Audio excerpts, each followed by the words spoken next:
Welcome to EPG Pathshala. Under the subject of Indian culture, we have the paper Prehistoric and Protohistoric Cultures of India.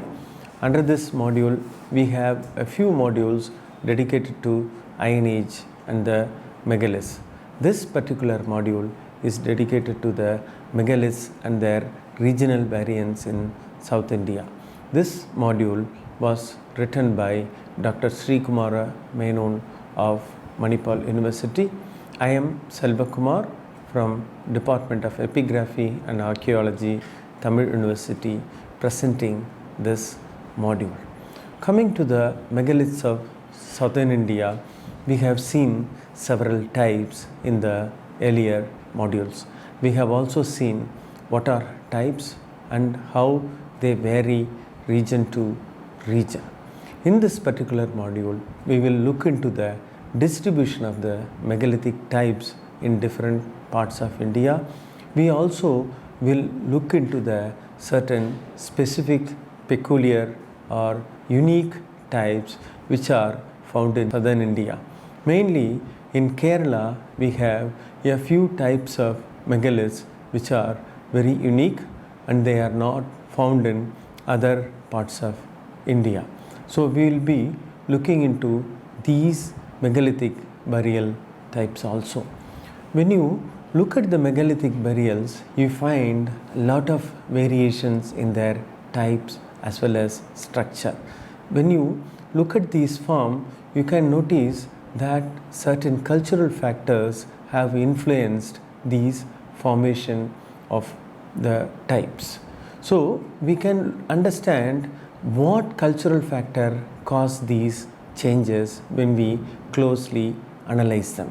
That is why archaeologists focus on understanding the types and its variation and also its distribution. When we look at the megaliths of India, I already mentioned that we find them in parts of India, mainly Kumaon and Himalayas, and also in central India and in peninsular India. In peninsular India, we are finding these megaliths in large number. We have these megalithic burial distributed from Nagpur to Kanyakumari continuously almost.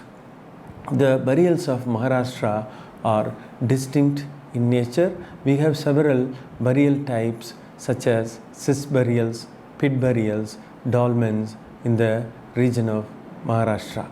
Then coming to south, we have Karnataka, which has rich varieties of burial all across the state. We have cist burials, dolmens dominating Karnataka because Karnataka is rich in granite and other rock formation. We find a lot of cist burials as well as dolmens in addition to various forms. Coming to Andhra Pradesh, we also have here a lot of burial types. Like Karnataka, here we have cist burials, dolmens in large number. In addition to that, in the riverine deltas, we also find urn burial sarcophagus. These are the common burial types. Actually, we can't generally summarize the dominant types because we need to do a detailed study on the frequency of these burials. Mainly in the hilly areas and the areas where we have rocks and boulders, people preferred these cist burials as well as dolmens. In the deltaic areas where we have only clay formations, people preferred urn burials and also sarcophagus. Sometimes we also find urns and also sarcophagus in the cist burials or other forms of burials. In addition to that, pit burials are also very common. Coming to Tamil Nadu, we have several burial types.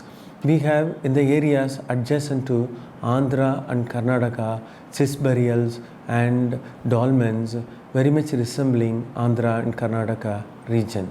And these burials are found almost all along the western part of Tamil Nadu. You find here and there chest burials and dolmens. However, they are more concentrated in the northern part of Tamil Nadu. Like Andhra Pradesh, in the deltaic region of Tamil Nadu, we have a lot of urn burials. In fact, urn burials are more common than any other forms of burials. Probably because of the availability of clay, people found that it was easier to make urns, and these urns were used in the burials. In the hilly areas of Tamil Nadu, we find dolmens and also chest burials in large number. Coming to Kerala, we have very interesting situation. Actually, Kerala is divided into three geographical zones. We have the hilly areas up covering the parts of Western Ghats. We have the midland, which largely has laterite deposit, and then we have coastal areas. In these three different landscapes, we find large varieties of burials, and sometimes they are very distinct to a particular region. In the hilly areas of Kerala, we have dolmens dominating the scenario. Some areas we also find chest burials. These hilly areas of Kerala has forest. You may find these dolmens atop hills in the remote areas. Many of the sites of the Keralas have not been still identified. You find the similar situation also in the Tamil Nadu part of the Western Ghats, in Andhra Pradesh, and also in the hilly areas of Karnataka. You find dolmens frequently. Coming to the middle part of, or the middle zone of Kerala, you have laterite dominating. It is in this landscape you find lot of peculiar burial types. Coming to the coastal area of Kerala, the same situation what prevails in Andhra and Karnataka and also in Tamil Nadu prevails. In the coastal regions, we find more of urn burials. We can well understand that the distribution of clay caused the formation of more urn type of burials in this particular region. This particular image shows you some of the peculiar megalithic types of Kerala. The megaliths at Ariyanur, they are spreading like the mushroom which you see after the rainy season. They are called Kodakal. Interestingly, we don't have similar burial types in other parts of southern India. That is why we call them as very peculiar to Kerala. In the image at the bottom, you see at the site of Kodakal Parambu and also at Cheraman Parambu, we see different varieties of peculiar burials. What is described as multiple hood stone. They are also very much found only in Kerala. We need to ask why people were producing such distinct burials. Maybe it is something to do with the local geology and also the perception of the people. We can't attribute everything to the geological factors. We can't just say that people produce certain things just because of geological factors.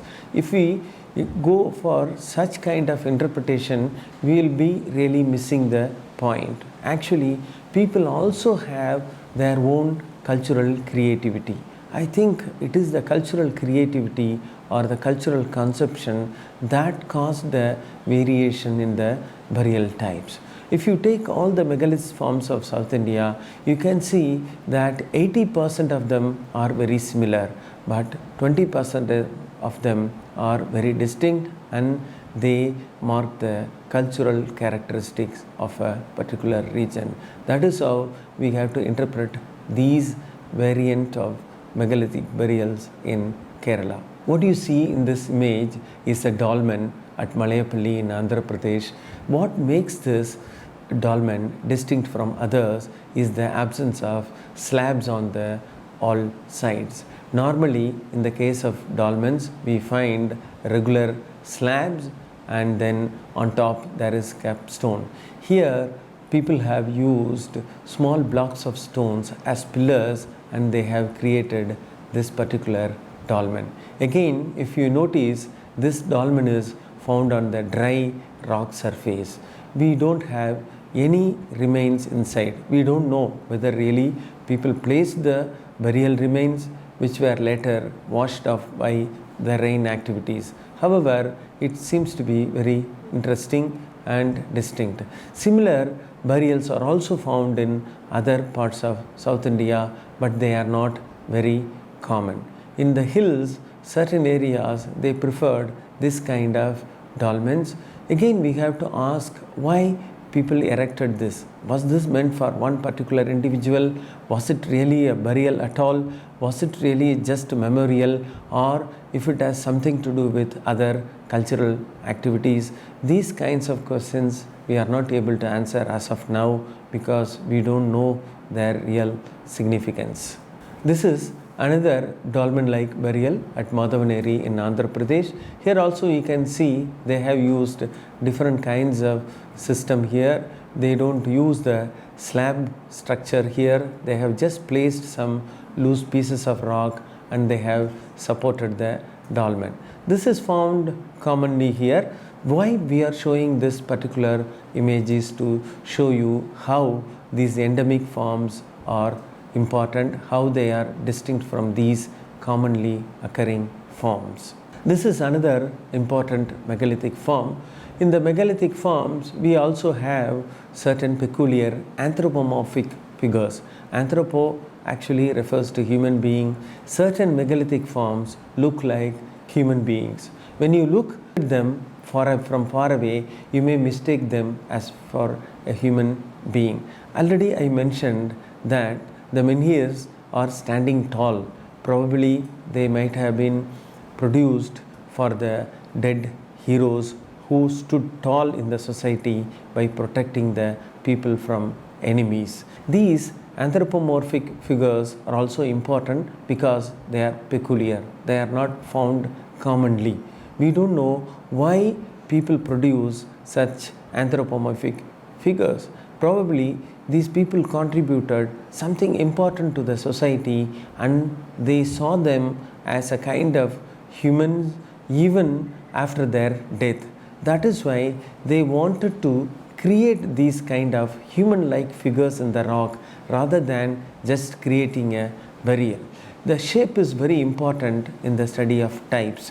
When you have just a burial structure as a dolmen or any other thing as a chest or just a menhir without any shape, you will treat it as a kind of a figure, as a kind of symbol. But when you have a burial in the form of a human being, you are bringing an organic element to the particular figure. You are treating as a human being. Probably by creating these kind of anthropomorphic figures, people thought that a dead person could be kept alive in these stone forms. This particular anthropomorphic figure resembles a female. You can see the components of female figures here, and it is found at Thottigutta in Andhra Pradesh. It is one of the unique figures in South India. You can see another view of the anthropomorphic figure at Thottigutta from Andhra Pradesh. It is lying on the ground. These are the unique anthropomorphic megalithic types of South India. This is another interesting burial type. It is also a rare type which is not found commonly in South India. This is found at Palayam near Kallur in Chittoor district of Andhra Pradesh. You have here at one end a dolmen-like figure or dolmen-like structure, and then in front you have double horn like a structure. This sometime may resemble a porthole. So there is something significant attached to this. Why people created such unique types? We also give a lot of titles or a lot of valuable objects to important persons in the society. Probably people felt a person who had contributed a lot to the society, who had achieved so much in this life, should be remembered forever. He is something unique. He or she is something distinct. So his or her burial should be distinct from other. That is why people perhaps created these kind of unique burials. Unless we have a written record or written document that specifies why people created, or unless we have some oral tradition or living tradition that explains why people created such unique burials, we may not be able to understand why people produced such unique burials. What we can do is only speculate and give our own interpretations. This is another important figure of a megalithic burial found adjacent to a circle that was excavated by Archaeological Survey of India. It is found at the site of Motur in Tamil Nadu. Here you can see an anthropomorphic figure, or sometimes it also resembles some of the Buddhist symbol. You can see two arms like resembling a bird. Sometimes you can see a human figure also in this.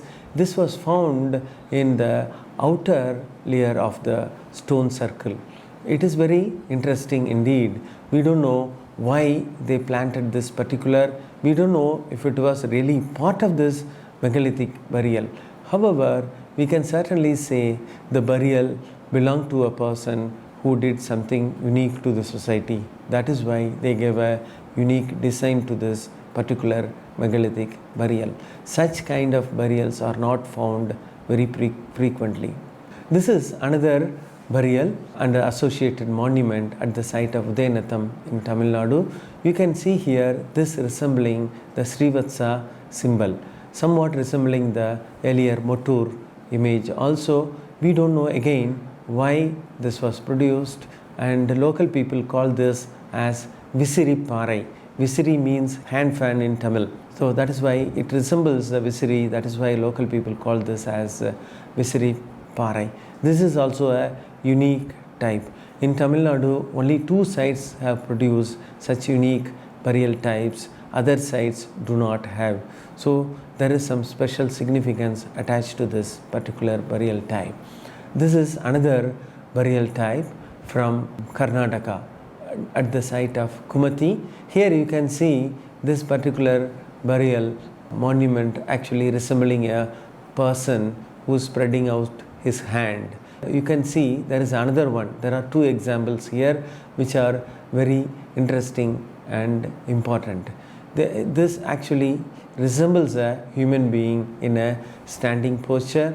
You have the head very clearly marked. These are some of the unique megalithic burial types of South India. They convey some important meaning which we are not able to understand at this stage. Coming to the Kerala, we have lot of interesting and unique burial types. Kerala is now described as God's own country. Kerala is very unique in the sense it has lot of trees and plants. It is greener because Kerala receives very high rainfall throughout the year. Because of this, Kerala enjoys a salubrious climate and also it's green everywhere. Kerala has several backwaters and it has rich biodiversity when compared to other states of India. Naturally, the megalithic burials that these people produced are also very distinct in nature. Here, we will look into some of the megalithic burial types of Kerala. We have in this particular image a rock chamber displayed in the left, and then the porthole displayed in the center, and in the right we have multiple rocket chambers in the right. Here we can see the diversity of these burials. So Kerala megaliths, as I mentioned earlier, are very unique because they have distinct burial types as well as their shapes are very distinct. That is why we call them as very endemic or distinct forms. We have evidence of stone alignment in Kerala in the Bison Valley. However, this particular form is not very common. Only few examples are found in Kerala. A few examples have also been found in Karnataka. So stone alignments should be considered as a very endemic form and they are limited to few sites. Kerala megaliths, as we mentioned earlier, have lot of similarities with the other region, especially the cist burials, the urn burials and the dolmens are very common, but Only certain burial types like Kudakal and Thoppikal are very distinct and they are confined to Kerala. Kerala has lot of laterite rock. Because of the high rainfall, laterite has been formed in many parts of Kerala and it is more frequently found in the mid-zone region. People cut laterite and use it for various purposes, for the construction of houses, for the construction of temples, and laterite has been used probably from the prehistoric times. Because of the use of laterite, you have distinct shapes of megalithic burials appearing in Kerala. What are the endemic or unique forms of Kerala megaliths? We have rocket cave, which is actually a cave burial. We have Kudakkal, umbrella stone. Kuda in Malayalam means umbrella. We have Thoppikal, hat stone. Thoppi means hat. We have multiple hood stone, which has multiple hood-like formation all around, facing the center. These types have evolved in response to the nature of the raw material available for construction in Kerala. Laterite rock is very soft when freshly exposed and it hardens upon prolonged exposure to the atmosphere. This happens mainly due to the dehydration. Thus, it is amenable to be scooped and shaped into subterranean chamber. Because of this reason, you find more rocket chambers in Kerala. And also in the mid region of Kerala, it is very difficult to find granite rocks because the old granite bedrock is completely covered with laterite.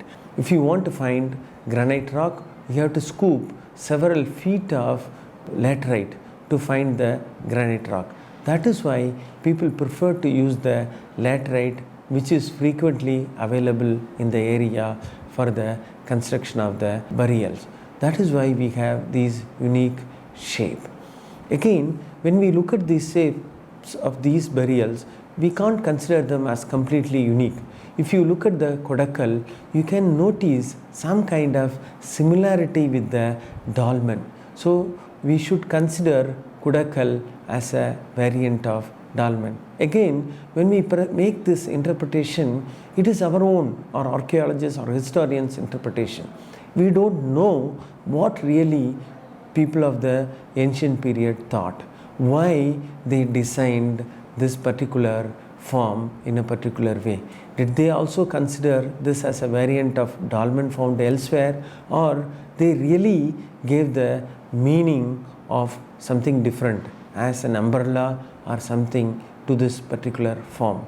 We do not understand. Therefore, we need to be very careful when we interpret these kind of endemic forms. Here, in this case, what you see in this image is actually a laterite rocket cave.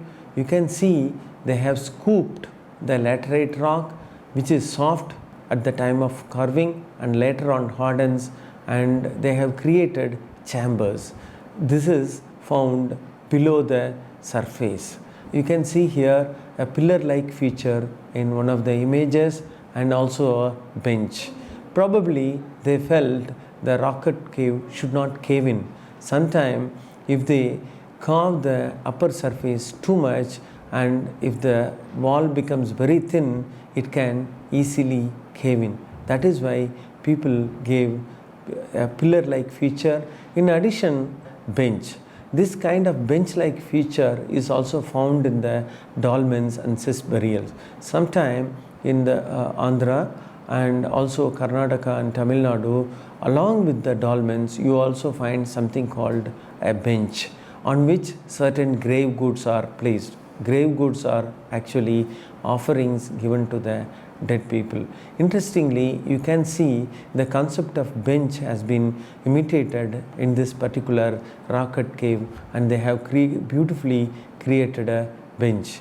So you can understand how they were introducing the architectural concept into these caves.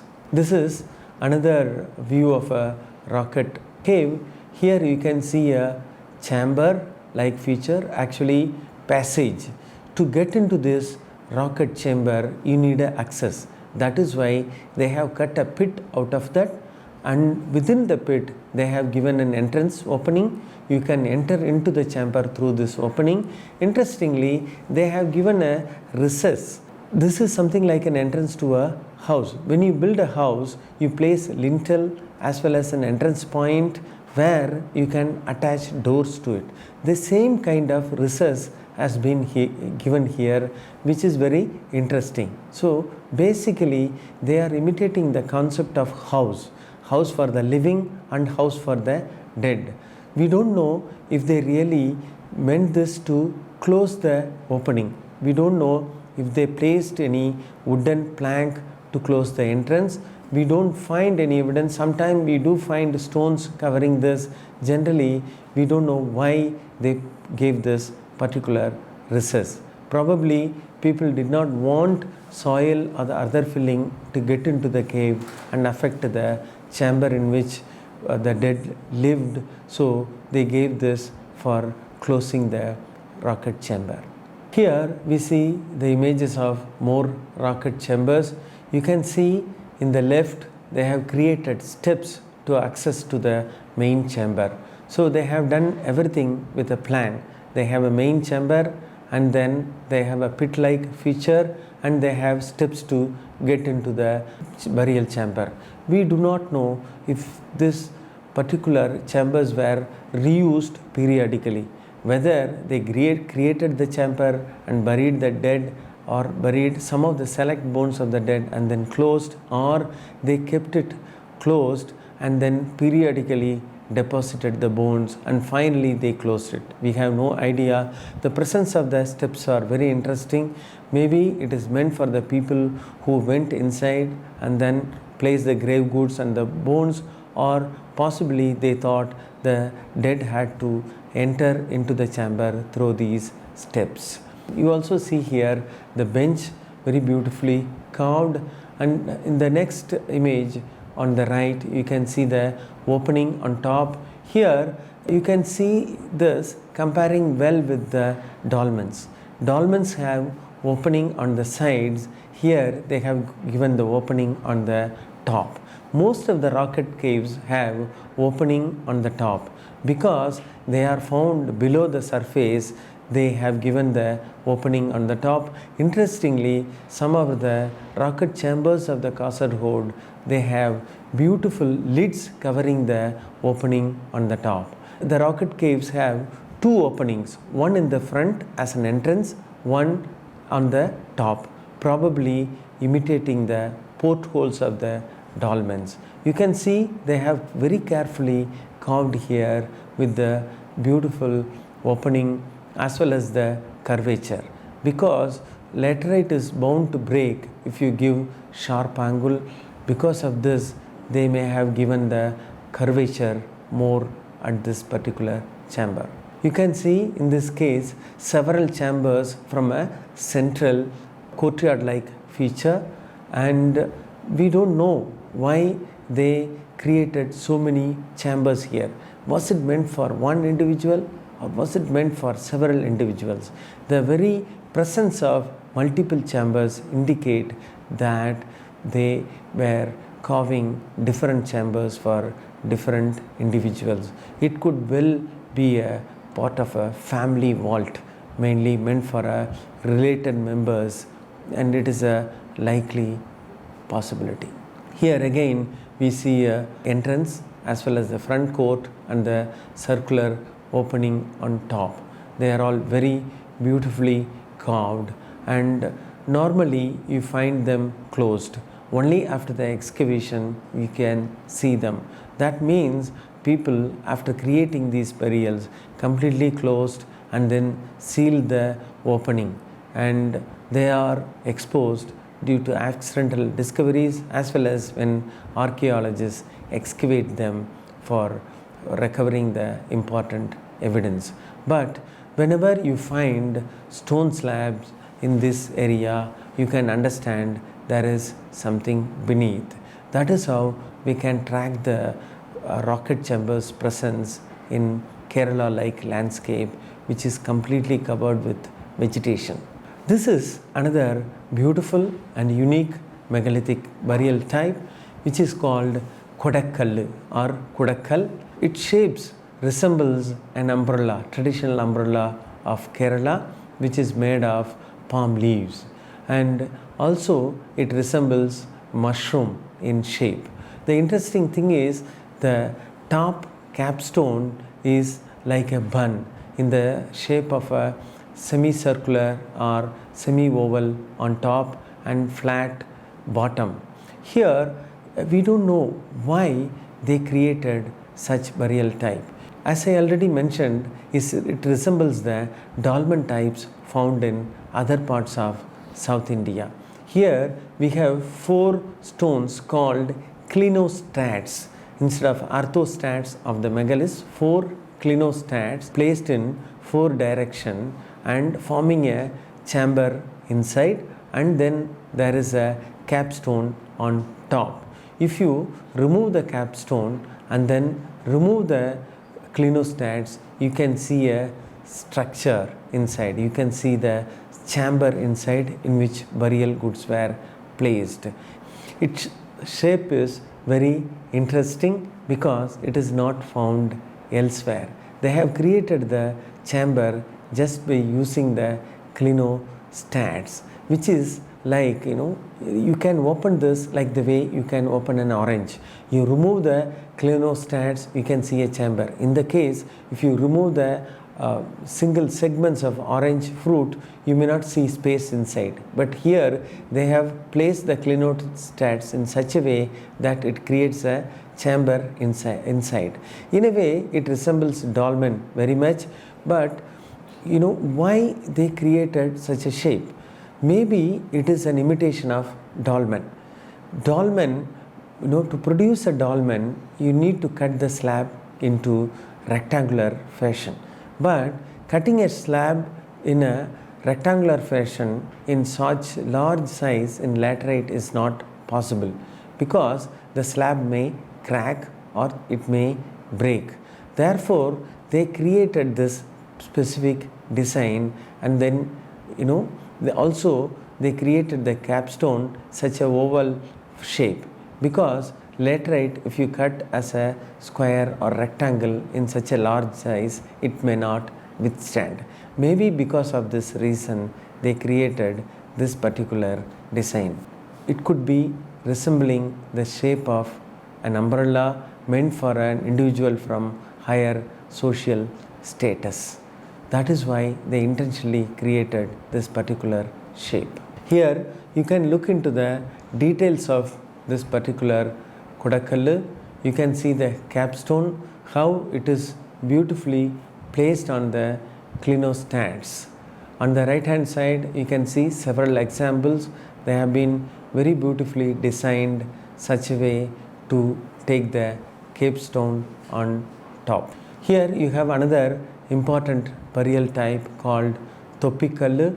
This is called hat stone in English because it resembles a hat, traditional hat worn, and it is directly lying on the surface. You can see some similarities between this as well as the Kodakkal. The top stone of the Kodakkal, that is the capstone, is exactly something similar to this particular Thoppikal or hat stone. In addition, the hat stone also has certain holes. We don't know whether it was intentional or it emerged out of the weathering pattern, or they may have used it for certain purpose. We have no idea why these kind of hollow depressions or holes are found. But sometimes these holes could be resembling the portholes of the dolmen or the opening in the rocket cave. Probably people felt any of the burial should have a kind of opening. It should not be just like a chamber. If it is like a chamber, probably they felt it could be like arresting a person, and probably they did not want to do this for the persons they had lot of affections. Here we have another important megalithic form called multiple hood stones. In this case, you see several hood stones placed all around facing the center, and they form a chamber, but you don't have any capstone here. That is why it is different from the Kodakallu which we discussed earlier. Therefore, it is interpreted as a distinct burial type. Here we see another important endemic form, that is alignment, which is found mainly in Kerala and also in Karnataka, and not many sites are reported here. Here you can see rows of stones planted for some purpose. We don't know its significance, and its meaning is also not clear, but we are sure that they were planted intentionally to convey some meanings or some purpose. What you see here is actually a dolmen. Dolmens from two different regions. One on the left is from Tamil Nadu, one on the right is from Karnataka. Here we can see the slabs planted as a circle or in different direction. We don't commonly see such slabs planted as circle with a curved end at many sites. Only few sites have this particular form. We don't know why people did this kind of decoration. Maybe it can be the expression of the aesthetic activities of the artist or the people who created this burial, or it had some significance, some symbolic significance. Probably it belonged to a person who had a higher social status or who had an important role in the society at that point of time. Sometimes the megalith forms are also imitated. That's what you see here in this picture. A menhir made out of laterite rock is found in Karnataka. So these kind of forms are also sometimes imitated in various raw materials. I hope you understood the concept of megalithic forms, the megalithic types, and their distribution in different parts of South India, and the variations in the structure as well as in design. If you have any queries or any questions or any doubt, you can consult the e-text. You can also refer to the PowerPoint presentation. In addition, you should also discuss this issue with the scholars. You can also refer to research articles and books so that you can get a better understanding. Thank you.